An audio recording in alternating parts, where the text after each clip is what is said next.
Here is the summary of the lesson Landscape of the Soul by Nathalie Trouveroy. Landscape of the Soul by Nathalie Trouveroy discusses the differences between Western and Chinese styles of painting.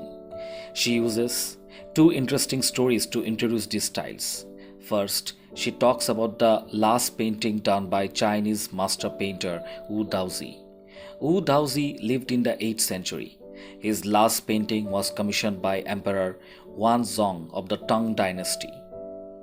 Daozi painted a wonderful landscape on a palace wall. The painting was hidden behind a screen so that only the emperor could see it. The emperor admired the forest, the mountains, the waterfalls, and the clouds. One day, Daozi told the emperor that a spirit resided in the painting. He pointed towards a cave in the painting. Daozi then proceeded into the cave to show the way, but the painting closed behind him. Daozi and the painting vanished before the emperor's very eyes. In the second anecdote, Trouveroy narrates the story of a master blacksmith called Quentin Matsys.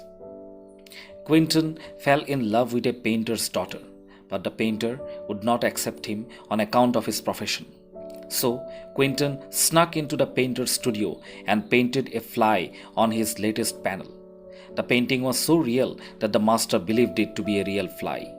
Quentin became the master's disciple and married his beloved.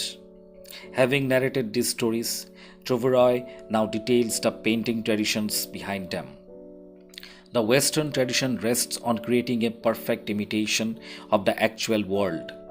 A Western figurative painting creates the landscape as the artist sees it from a specific angle. The Chinese tradition does not rest on a single viewpoint. Rather, the viewer can enter the painting from any angle. This is because a Chinese painting is a path to a higher spiritual plane rather than what is shown on the canvas. This notion is called conceptual space. The landscape of the painting mirrors the landscape of the soul. A Chinese painting requires an active participation from the viewer, especially when it is a horizontal scroll style of painting. When the viewer scrolls down the painting, he creates multiple viewing points.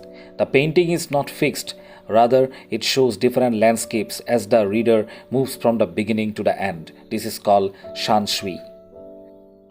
The two words mountain and water symbolize the two complementary poles of yin and yang. Yin and yang are central to the Taoist view of the universe. The mountain is yang, which reaches towards the heavens, and the water is yin, which rests on the earth. The harmonious interaction between the two energies is one of the fundamental policies of Taoism. But Trouveroy emphasizes on a third element which is overlooked in general discussions on Taoist philosophy.